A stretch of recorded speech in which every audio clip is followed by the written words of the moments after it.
Swayam Prabha. Digital India. Educated India.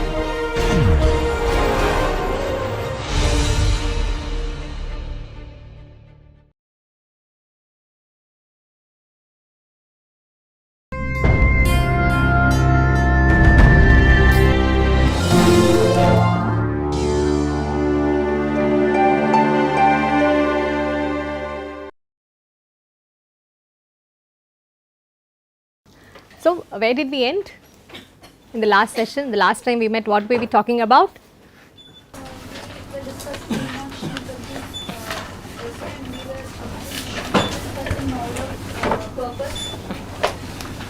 Okay, what did we discuss about Meenakshi Mukherjee?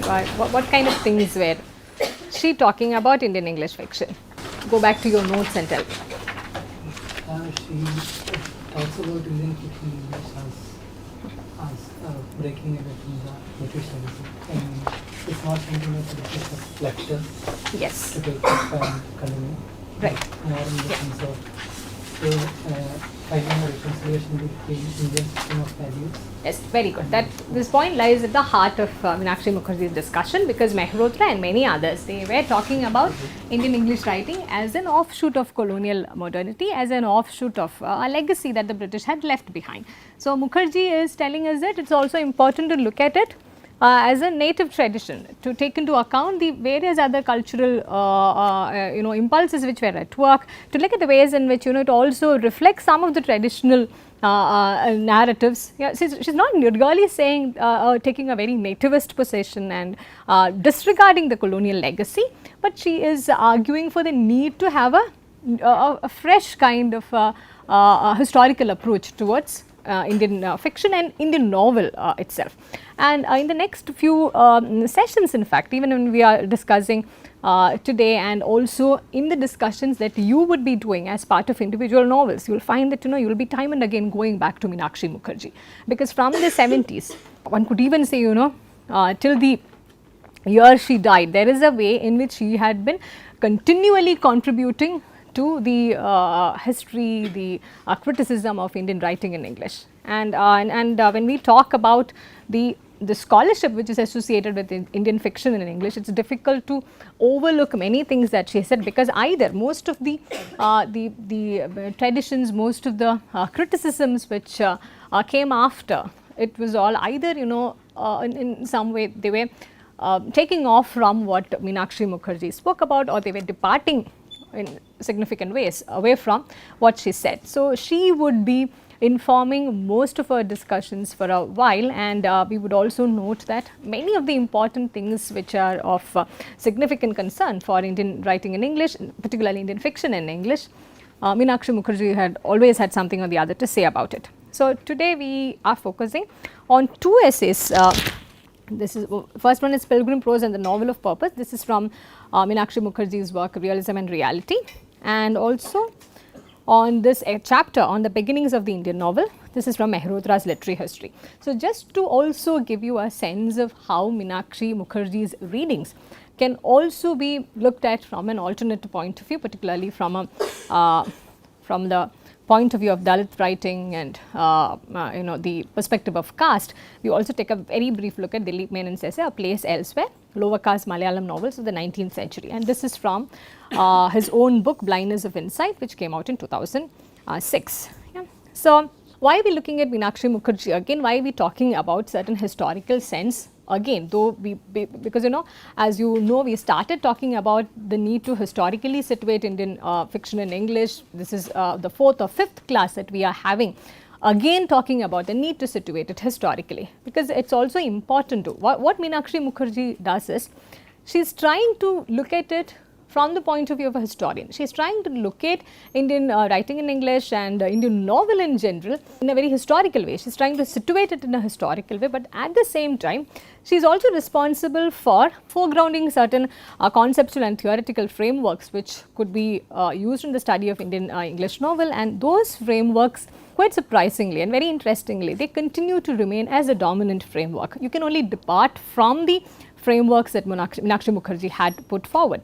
And it also talks about the beginnings, the trajectory and the development of novel, because those there was a general sense that all of these were the products of colonial modernity. But she undertakes a more detailed task of situating the origins and how certain moments can be identified as more apt beginnings than the other. So those are the specific things that she goes on to do. And in this this is the second chapter of her work, Realism and Reality, and here she talks about how development of novel is again an indirect result of the spread of English education and a consequent exposure to Victorian literature.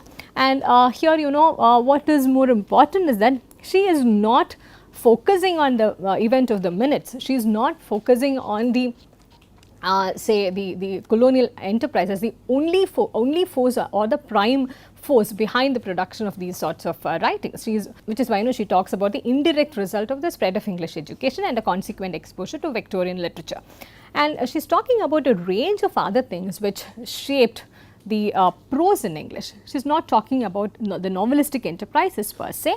She is taking us through a historical journey through a range of colonial enterprises, such as the establishment of the Serampore Mission Press, the translation of the Bible, which she also identifies as a very significant event. But the missionary enterprise, which also had a commendable support from the administrative side, she talks about it with a bit of a skepticism as well, because she thinks the prose which came into being, the prose in English as well as the prose in the vernacular languages, which came into effect after the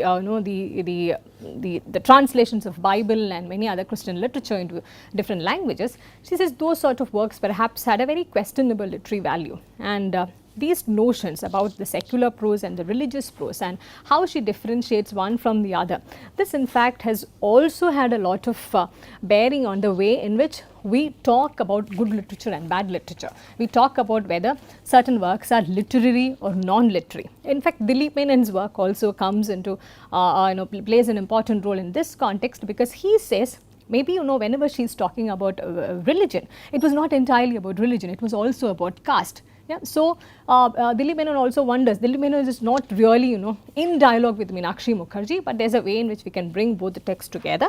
But Dilip Menon and Ajanta Sarkar, some of those people that we shall be taking a look at a later point, Gauri Vishwanathan, so they all feel that by relegating these two say camps, secular literature and religious literature. Yeah, and religious literature here also meant predominantly Christian literature, because those were also the kind of writings. She talks about Christianity's contribution, particularly when she talks about religious literature, and she talks about fiction written by Christians, either original Christians or the Christians who convert, or the natives who converted into Christianity in the mid 1900s.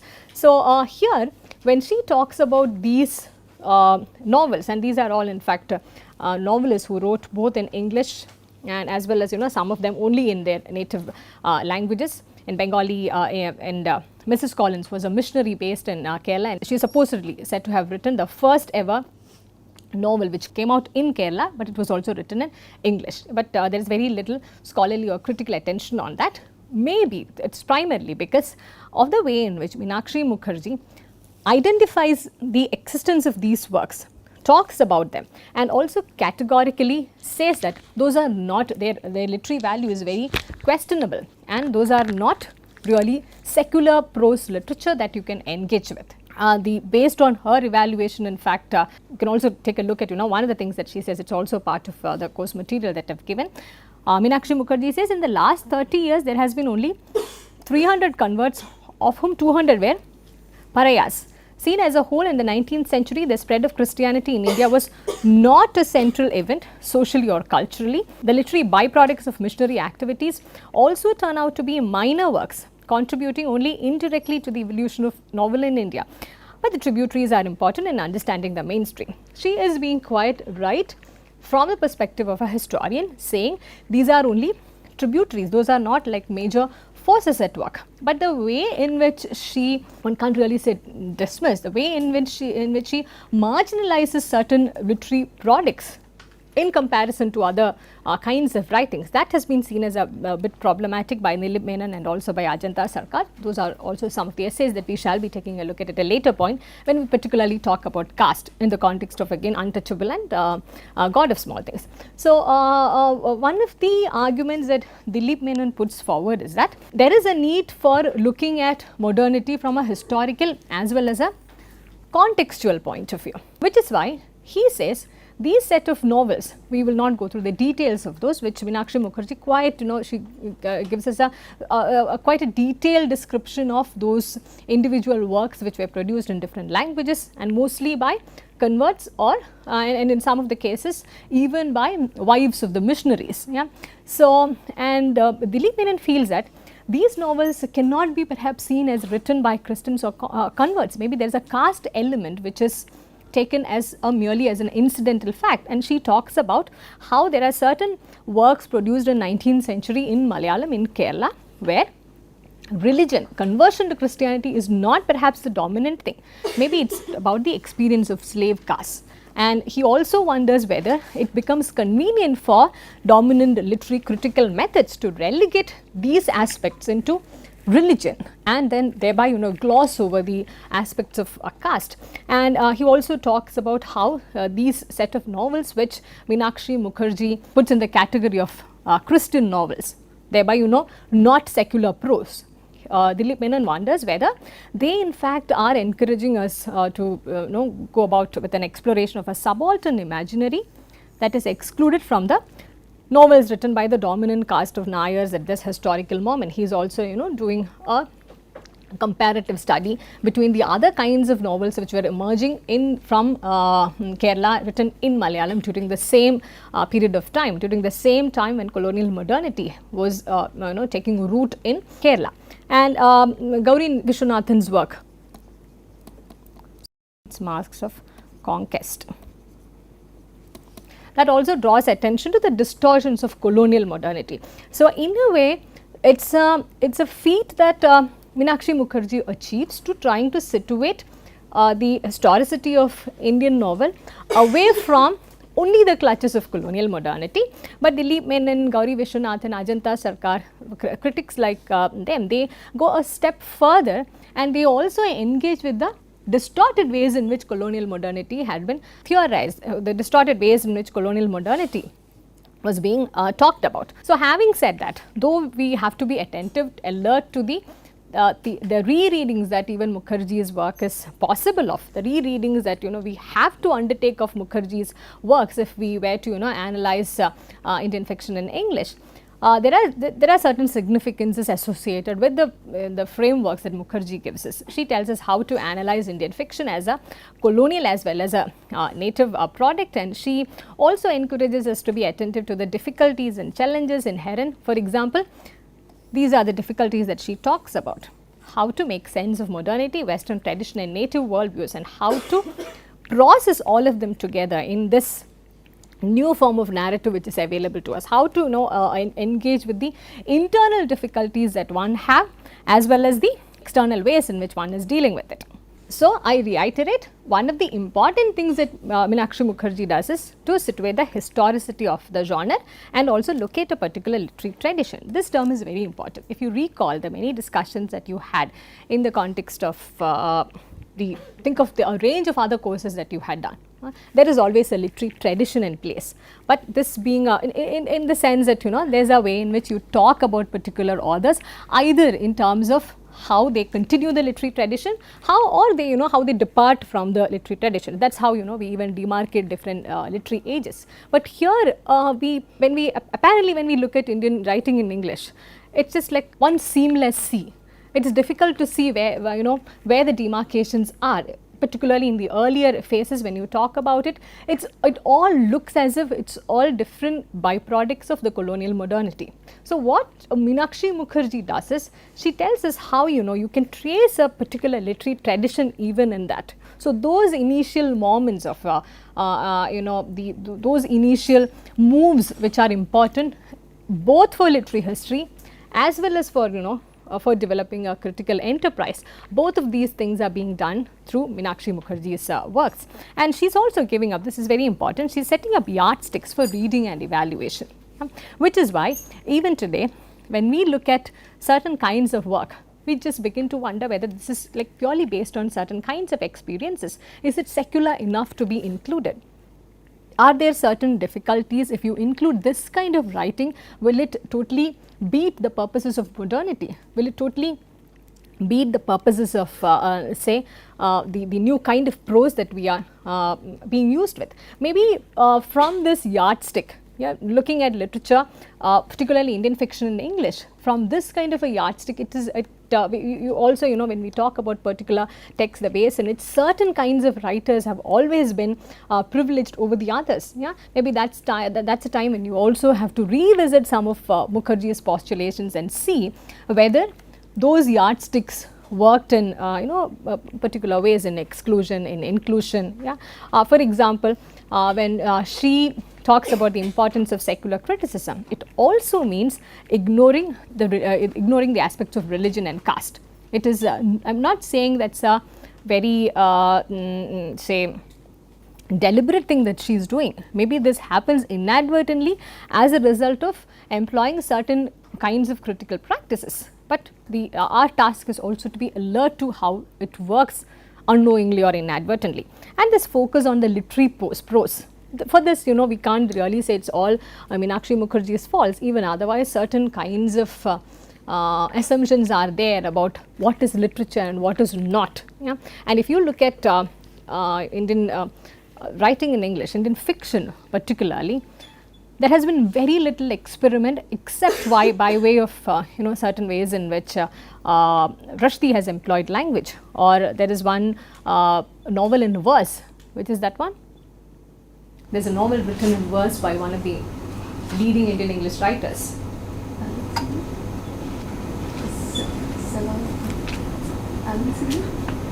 Yeah, that is also one of the recent ones, very well acclaimed novel written in verse. Find that out. So there have been very little experiments on that account because there is a set way in which the literary has been evaluated, the literary has been understood. And there also again you can say, except for these exceptions, whoever has dared to experiment in some form or the other, they have either not really made it to the canon, or they have suffered heavily in the hands of the market. So that aside, this is the other essay that again Meenakshi Mukherjee had written. This was part of the literary history that Mehrotra had brought out. So this is again not to say that Meenakshi Mukherjee needs to be blamed for everything that went wrong with Indian writing in English. She is very, very important in beginning such an enterprise. And when she started talking about Indian fiction, nobody was talking about Indian fiction. When she first did her dissertation on Indian fiction in English, that was not even seen as a body of writing that could be accessed scholarly. It was just some sort of a writing which existed, and Sahitya Academy had just begun to acknowledge that kind of writing by giving awards to Indian English writers as well. But beyond that, it was not seen as a body of writing which befitted any kind of scholarly attention. She was the one who radically changed that. But now we know that if you take the kind of literary productions in our country and the secondary material which is produced alongside, Indian English fiction perhaps it ranks the highest in that sense in terms of churning out material. If you look at the number of conferences which are being held where Indian fiction in English gets talked about. So everything has changed radically in a very short span of time from the time she started writing, which is from the 70s onwards. Of course, in the 80s the market forces also aided, but if you look at it from a purely literary critical perspective, her role is tremendous. And in fact, I am not even exaggerating when I tell you that if you want to undertake a survey of Indian fiction in English, it's difficult not to encounter Meenakshi Mukherjee every now and then. No matter how you do your search, Yeah, it will all narrow down to either her realism and reality, or her collection of essays, Perishable Empire, or in those essays that she published individually in different forums. And when she talks about the beginning of the Indian novel, in fact she is actually focusing on Indian novel in English, and like many others who came after her, before her, 1930s is acknowledged as the decade, the takeoff decade for Indian novel in English. And what was particularly important of the 1930s, if you think about the Indian history?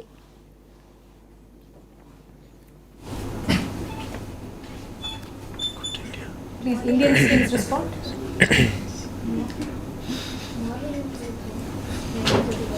Yeah, specific things. Other than that, 1930s. Nationalist movement. Nationalist movement. Yeah. Nationalist movement, then Gandhi arrives. Yeah, the nationalist movement takes a very different import altogether from the end of 1920s, 1930s, and 1940s. What happens? What happened in 1947? Yeah, such a laughable thing happened. Okay. Yes. So, in the 1930s, in fact, is very, very important for the Indian history. And when we start talking about the Indian writing in English in general, again, 1930s is seen as a takeoff decade. There is a problem in situating 1930s as a takeoff decade, because we also have a mental image of 1930s becoming the starting point, and we also tend to ignore and marginalize all those efforts, all those literary efforts which came prior to that moment. And again, though Meenakshi Mukherjee, she does a very fantastic job of tracing the historic trajectory and the intellectual traditions which were part of Indian novel from the 1930s onwards. She also takes us back to the previous century, but we know that right from the beginning her objective is to show that 1930s is the takeoff moment. Yeah, there are many things happen. She tells us there are many things which happen. She says, the genealogy can be traced to the previous century, and she also gives a detailed account of many texts perhaps she herself unearthed for the first time, because many texts had gone out of print. She talks about the difficulty in accessing them. But regardless of all of that, she comes back to this point that yes, all of those things are there, but 1930s is very important. If you again look at the way this course is structured, yeah, we begin our actual discussion only with Kantapura, yeah, regardless of the history which is over there, because that's the way canonically it has been structured.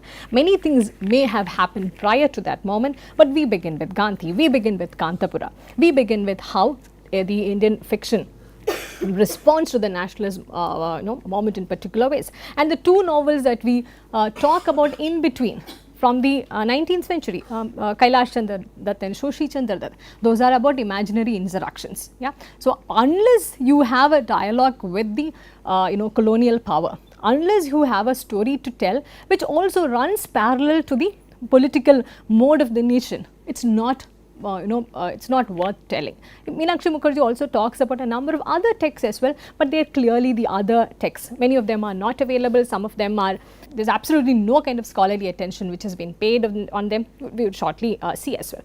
And she talks about how in the from the beginning, novels were produced from both metropolitan centers and small towns, and she draws her attention to the specific kind of titles that those novels had. She talks about the eagerness in those titles, and she also talks about these this thing that how the early writers in English, they suffer from an uncertainty about an audience. And she also says at later point in her work that this sense of an audience makes a radical difference between the earlier writers and the writers in the contemporary, that the contemporary writers are more sure of their audience. It's again a debatable thing about how to locate your readership and whether one can ever be sure of the kind of readership when you are sending out your work to a global audience. And she talks about these different debates and contestations and the vernacular traditions. But she talks about these different traditions vying for the first prize, which is the first novel ever written in India. So those sort of contestations are there.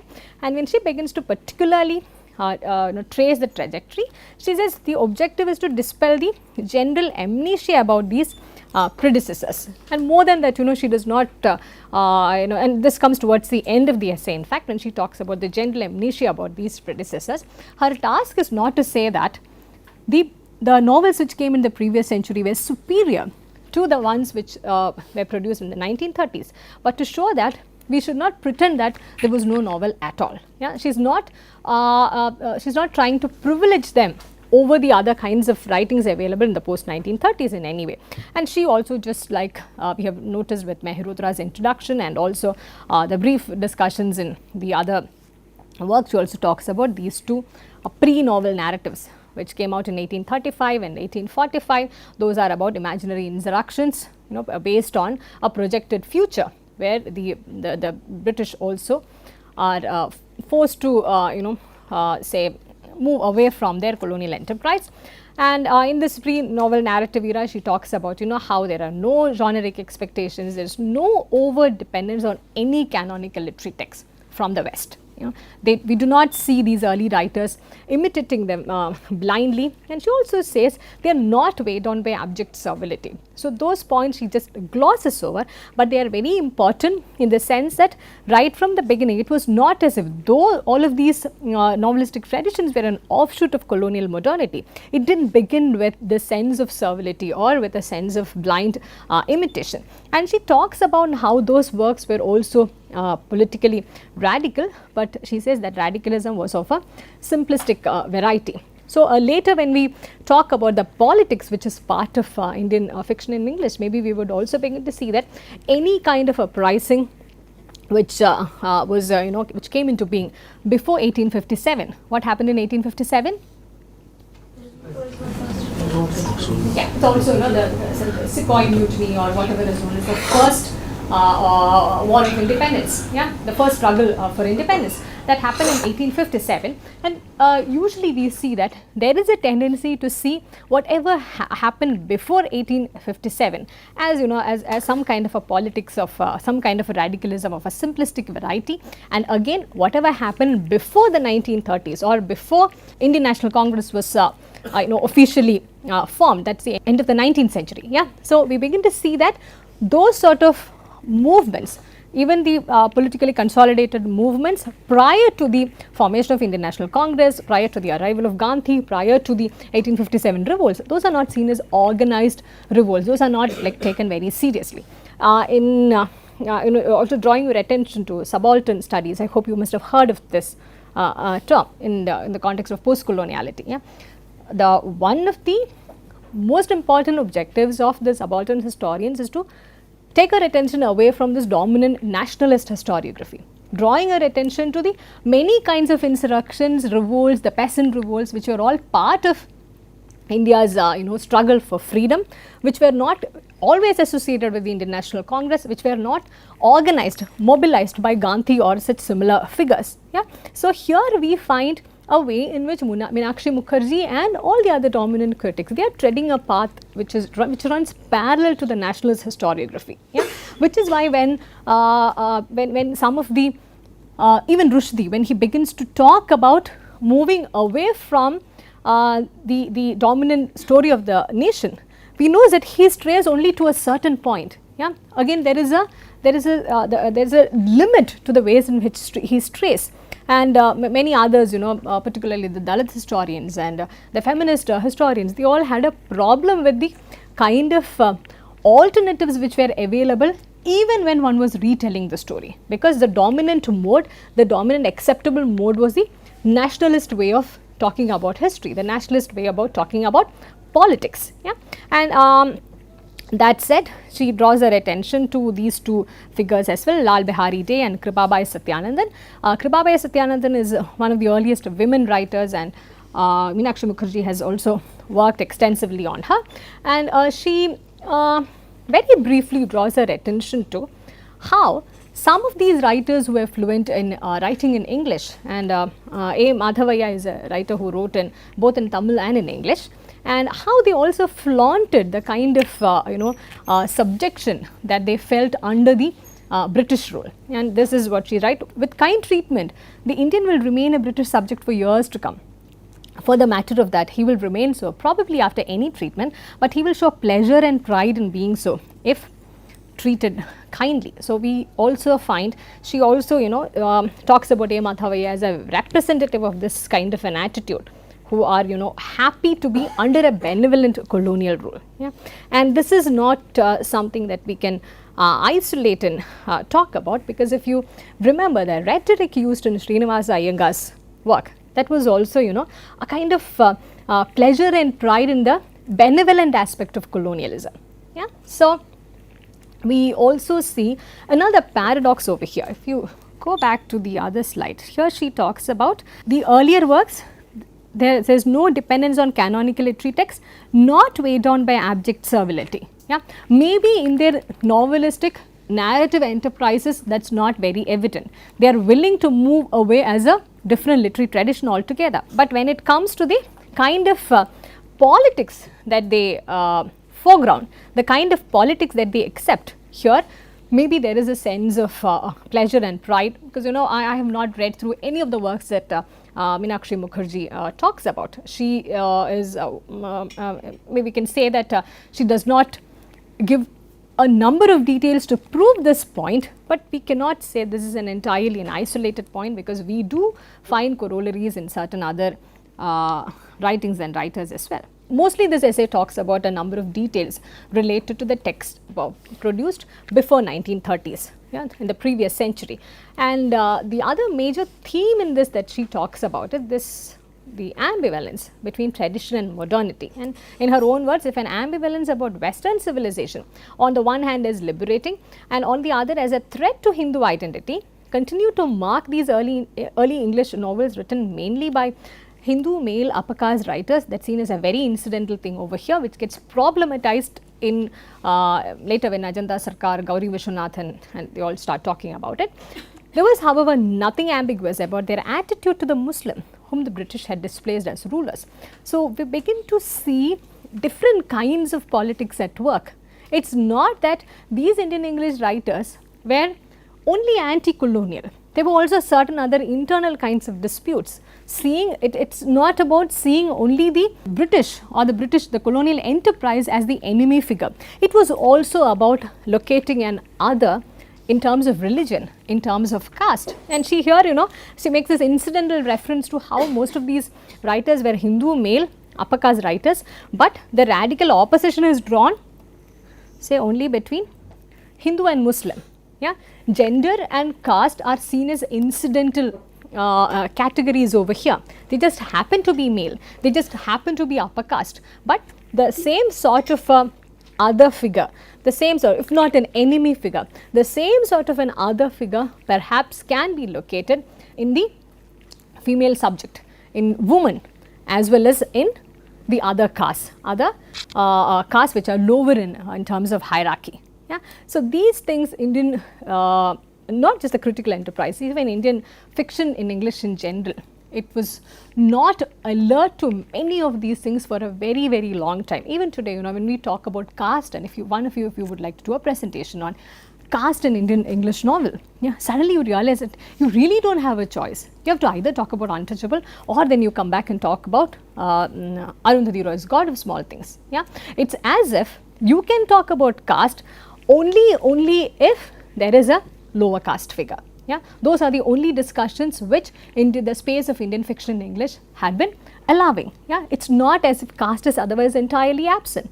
In Kantapura, there is a predominant presence of the upper caste politics, the upper caste tradition, the upper caste ethos, but that is not seen as caste. That's an incidental presence, that is part of tradition, that is part of the nation. Yeah, but you can talk about caste if the caste tag does not have any of those secular markers. It's difficult to talk about caste, all the more difficult in this space because it uses the language of modernity. It's written in English. Yeah? English is a modern language. It's the space that modernity inhabits so powerfully. So, from where can all of these elements of religion and caste can come? Yeah? So, these are again certain questions which the earlier critical tradition of Indian writing in English had refused to deal with. I am not saying now the scene is entirely different, but at least there are a handful of people who are drawing our attention to these many ambivalences which are present.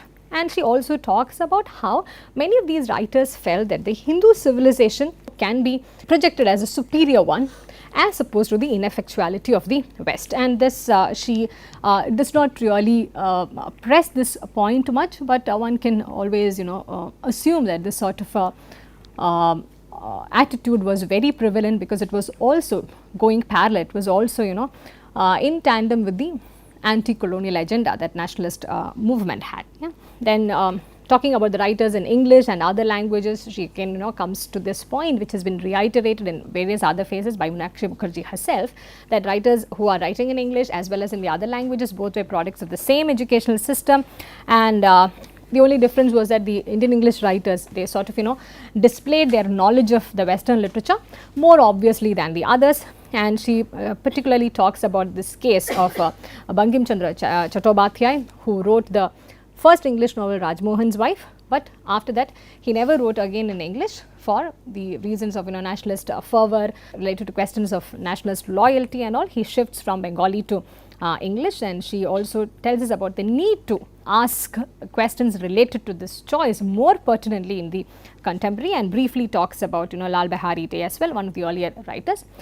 And if you still have not asked this question about where are the women in all of these discussions, given that the nationalist movement also spoke about the women in various ways. It was not as if Gandhian politics did not address women. It's a different thing whether he addressed women and Dalits in a different political framework altogether, but it was not as if women were entirely absent. Yeah, a lot of reform movements were taking place.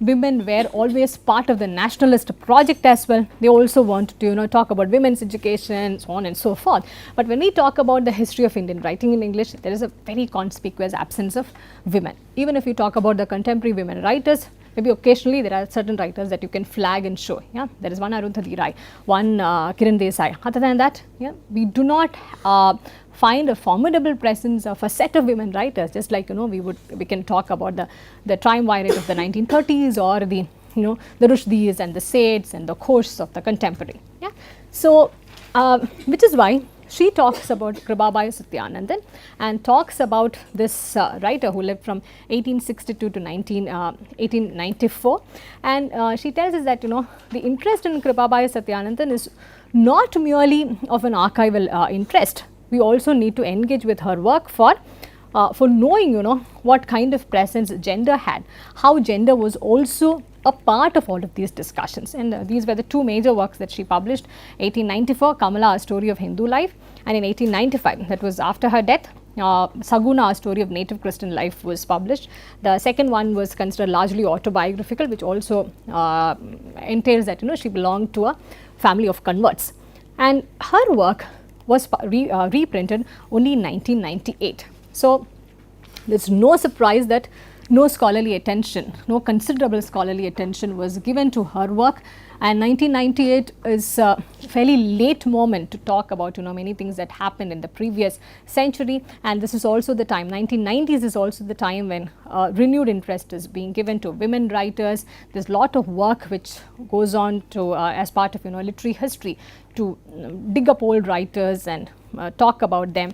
If you are aware of the entire set of works that Susi Taru brought out, women writing India, an entire volume of women writers starting from 600 BC onwards. All of those moments, the big moments in India's literary history happens in the 1990s. Maybe this is also a part of that ongoing movement which was gaining momentum. She very briefly talks about gender in Kripa Satyanandan's novels, and there's also an entire essay that she wrote in Perishable Empire, Meenakshi Mukherjee, Ambiguous Discourse, the novels of Kripa Satyanandan, which is also part of your course material. She says that these works are of supreme importance, but even today we do not find much of a scholarly attention or much of a canonical interest in Kripa Satyanandan's novels. Her novels concerned with many things that the novels of those times were not talking about: gender, caste, ethnicity, cultural identity, yeah? And also very importantly the predicament of women who resisted being cast in the standard mold of domesticity. Her life was also very radical in that sense. And Meenakshi Mukherjee feels maybe in her we can also find the earliest articulations of feminist and cultural concerns in English by Indian women. But apart from this very brief discussions. We do not get to know more about Kripa Satyanathan's work in any of the other writers' works, and some of the things that she talks about her novels in this essay Ambiguous Discourse. She does not fit the assumptions of patriarchy, that women should be either passive objects of pleasure and convenience or creatures intriguing for domestic power. And her work was also different in the sense that it explored the debates which were inherent in the relationship between Christianity and Indian nationalism, because otherwise most of the discussions were about the traditional Hinduism, the traditional practices which were inherent to India, and the Western penetrations of modernity. So here is one writer, the two of women, talking about the ambiguous relationship between Christianity and Indian nationalism. And again, going to Meenakshi Mukherjee's words, her work suggested different ways of reading, which may not be neatly confined in the simple binary grid of tradition modernity or individualism collective identity, the grids through which 19th century India has generally been studied. That's a typo. Yeah. So at some level, even if you look at the works of the 20th century, yeah, these binaries are still there. Yeah. So when you talk about the early nationalist phase and the writings which came out during that time, the writings of the 1930s and 40s, there is a tendency to again fit the discussion into this grid of tradition modernity, or like the individualism collective identity debate which is going on. So like Meenakshi Mukherjee says, it's not something which could be relegated to the previous century, to the 19th century, but the critical imports of that, it continued to live on in certain ways. Yeah. So what are the implications of these kinds of writing? She sums up with that. The tentativeness of the 19th century novel is not only about writing in an acquired colonial language, but also about their readership. Has been replaced by an overwhelming confidence among post-colonial writers that the English language belongs to them as much as to anyone else. A text written in a global language has potentially a global constituency, and therefore as a corollary a national one too. Yeah. So here she's also making a statement which would help us to see the ways in which Indian fiction in English has evolved, given the limited ways in which it emerged in the previous century. Now there is a wider readership, and there is also a way in which more confidence is there in their writing, and this has become both a global as well as a national site. And she ends by talking about the aspect of switching languages and how we need to enter into those debates. She draws attention to this context where Bankim Chandra had to shift from English to his Bengali mother tongue, and she says those complex circumstances which led a writer to switch to a different language in order to one was for his own personal conviction, and secondly to attain a certain recognition as a national writer. Yeah, so he had to switch the languages. What did it really entail? And in the 20th century, the process is somewhat reverse. In order to get attention as a national writer, because again in the previous session we very briefly mentioned about Ejaz Ahmed, who said that every national document, their document gets national attention or a national stature only when it is published in English, because English has become the official language. English has become the language of authority, a language of legitimacy. So the reverse process, Meenakshi Mukherjee says, has happened from 19th to the 20th century, and one would expect many writers wanting to write in English to get that kind of recognition and that kind of wider audience. And she says, using this example, that it is important to look at not just literary issues, but to look at how it's all informed by cultural politics and market forces. So this is something that I want to end with. In many discussions, even the canonical dominant discussions about Indian writing in English, Indian fiction particularly, you would see that there is very limited sort of kind of works which have come out looking at only at the literary aspects, looking only at the stylistic aspects. Yeah, a lot of works have emerged, the secondary material on the existing works. It talks about the cultural politics as well as the market forces. So, it is not a new thing in Indian writing in English, to talk about the literary, the cultural and the political, the market forces, all of those together, because this is how right from the time the discussions about Indian writing in English emerged. It was not about the narrative aspects, it was not about the aspects of the text, what kind of language was used, what kind of techniques were used. So, those things, even in the extensive discussions that Meenakshi Mukherjee had, we are not really invited to pay attention to the aspects of genre, the aspects of techniques, the stylistic devices being used. We are in fact time and again drawn to these aspects of cultural politics, how the market forces are at work, how say the nationalist versus the colonial gets projected, so on and so forth. So, this sort of a tendency you would see continually, maybe occasionally you would find certain kinds of works drawing attention to the way Rushdie uses language or Arundhati Roy uses language, but that is also seen as a post-colonial tool to speak back to the empire.